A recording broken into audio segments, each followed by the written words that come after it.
Vintage story. For me, so far, a breath of fresh air to the concept of Minecraft. I must admit, all I know about this game is a 15-minute comparison video with some depth of Vintage Story and Minecraft, more so a pitch to what Vintage Story has to offer, and now I recall hearing about it a long while back.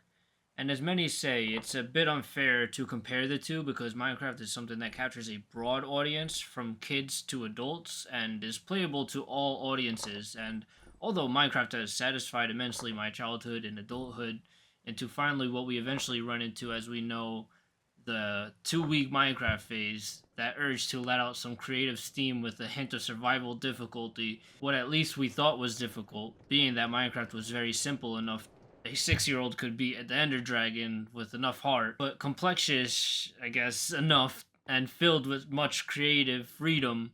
You could make each playthrough with different ideas and goals in mind, and the concept of surviving a given world and achieving building to the limits of your imagination and dedication was truly captured best by Minecraft, especially when sharing a world with friends to build some kind of utopia. But as I got older, I started to enjoy more challenging games in the likes of DayZ and most notable realistic hardcore survivor Project Zomboid. But when time came, I felt the urge to just freely build and survive the world of Minecraft once again, but survive wasn't much anymore compared to the engaging task of other games I'd play. And it's not to knock Minecraft as it's a credible success, but there's something missing from the engagement in Minecraft that just wears out in the so-called 2 week Minecraft phase. So when I heard about Vintage Story recently, I saw a new challenge awaiting me, an in-depth challenge that would make surviving a more interactive process while enabling me to live out my creative dream of building just at a slower, rewarding pace. Now, I must say I've played 42 minutes worth before this video to get an idea, and here I am now preparing to take my first real journey into Vintage Story, hoping to find a new home in what seems to be a great alternative to the 2 week phase of Minecraft. I would highly suggest playing this, although I'm just starting, I could still be on some high, but I'm excited to see what much more this game has to offer. To sum everything up, Vintage Story seems to keep you engaged with something to do consistently. So here we are at the very beginning of the game, and it starts by creating a new character, and very quickly I see we don't have human-like sounds. Interesting. There's different classes, but I stuck with the basics since I don't know much. So I know I need stones first, and I tried to play the tutorial, but I couldn't get it to work, so instead I took a look at the available guides and went on my way to make my first tools. And I came across this portal, whatever it is, I'm not touching it. So at first I was looking for flint, but I didn't know granite would be able to craft tools, something I'd find out later on, but for now it held me back just a tad. I'm also just getting a good look at the area till I came across this wagon and a trader with interesting voice.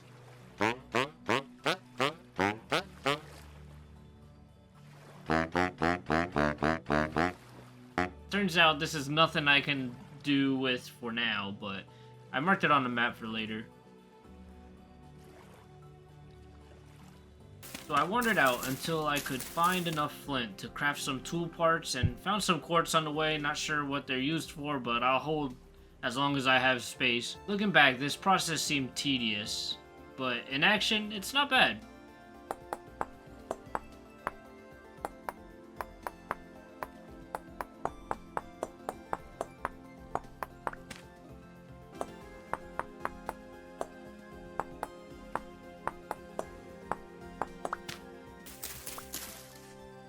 I gathered some sticks and then I finally made my first few set of tools.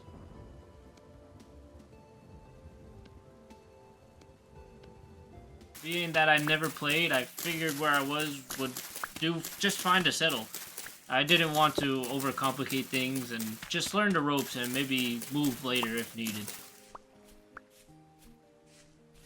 But as I started clearing my way, I realized my food was getting low and I had to do something now, because not only do I need to find food, but I need to figure out how to even make a fireplace.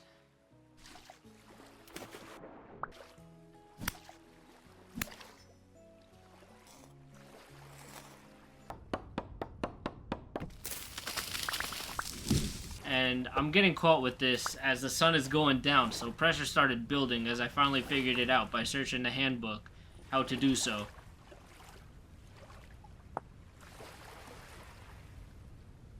I still needed more food. Luckily there was fish nearby, but now I'm getting too close to night with no hut and starving to death potentially, and inventory was becoming an issue, but I got everything going. All I need is just some sticks for the fire starter. At this point, I'm unsure where things were heading, but I wasn't giving up. And the flute playing as I'm losing health was interesting.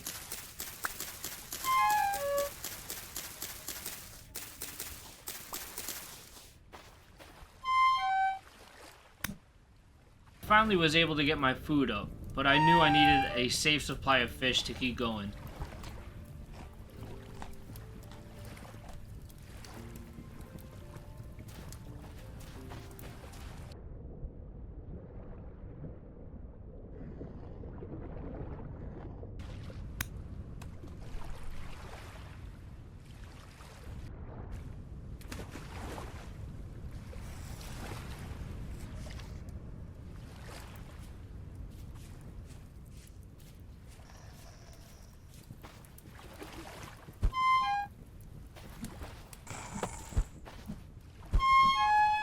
And as you can tell, I'm starting to get jumped by these mobs.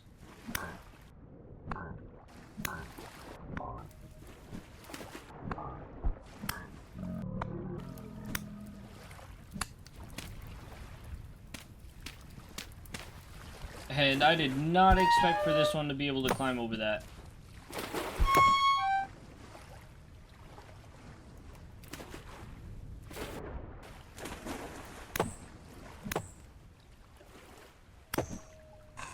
And after you hit it enough times, it starts to do a little seizure. I can't tell what it's doing.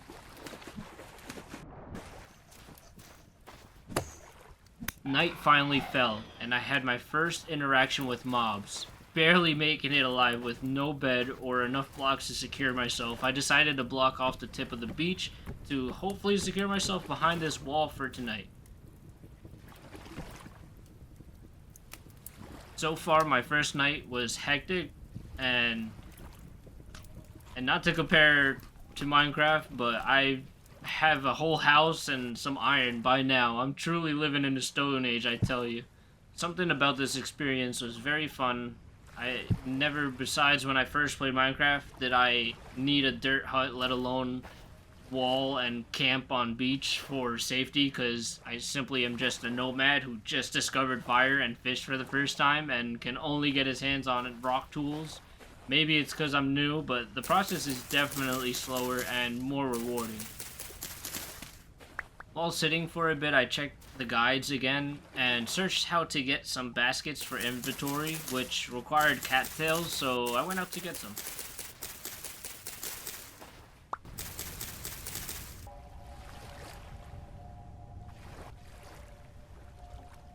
While waiting for sunrise, I decided to clear more ground for some housing till I realized I still wasn't done with my battle with hunger, so I desperately set out for food.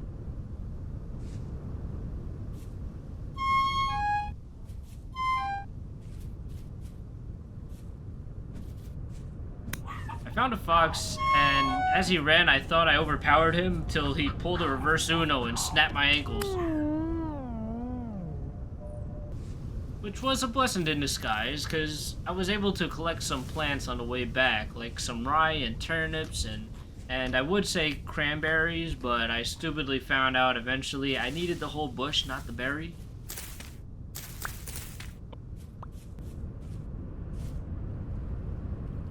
When I finally made my way back, I was surprised by some of the nasty boars, and I rushed home.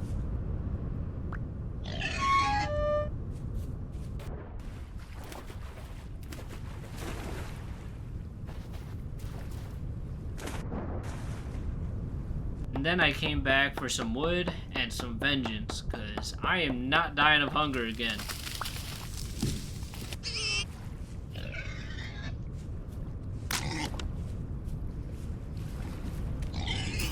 Which I failed miserably.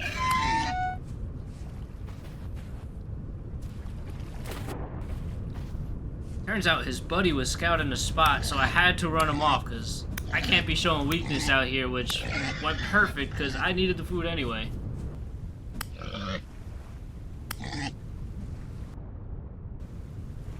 While cooking and eating his friend whole, I decided to plant the seeds I had and realized the mistake of not grabbing the berry bush. By the way, log stacking mechanic is A1. Now I'm at the point where I need to build some living space, so I sought out on a venture to gather wood out in the distance. After mining a full inventory, I went back home. On the way, I created a basket and caught some fish. This one happened to be furry. I checked the handbook to make a bed and sought to make one due to the night approaching.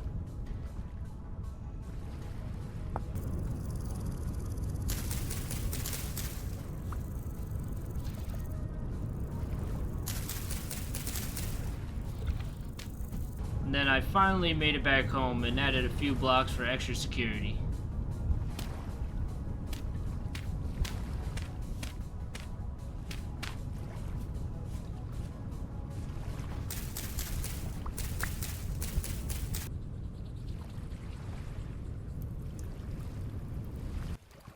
And I finally made my bed.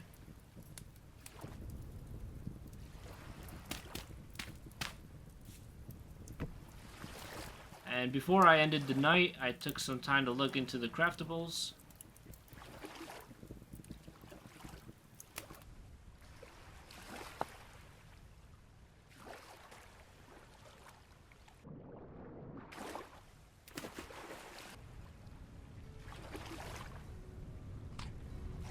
And now, I felt more settled than ever before, ready to take on the world. So if you enjoyed and want to see the series continue, leave a like and comment to show support, and I'll catch you guys in the next one. Peace.